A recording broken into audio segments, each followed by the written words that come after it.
শিৰোনাম প্ৰকল্প শিৰোনাম শাক-পাচলিৰ পৰা জৈৱিক সাৰ প্ৰস্তুতকৰণ।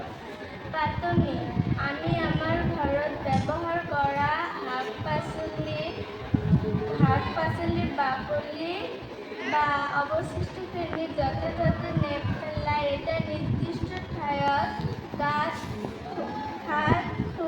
খান্দি পুতি থ'লে কেইদিনমান পিছত সেই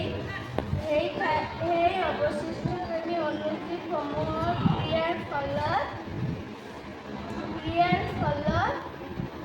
জৈৱিক সাৰ ৰূপে পৰিণত হয় আৰু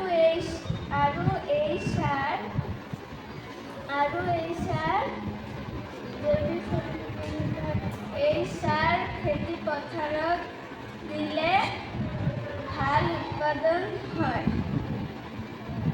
ইয়াৰ উপকাৰিতা জৈৱিক সাৰ ব্যৱহাৰ কৰিলে মাটিৰ উৰ্বৰতা বৃদ্ধি হয়। ২ নম্বৰ, ই মাটিৰ পানী ধাৰণ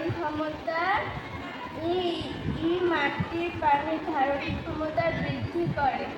৩ নম্বৰ, জৈৱিক সাৰ খেতিপথাৰত শস্যৰ উৎপাদন বৃদ্ধি কৰে।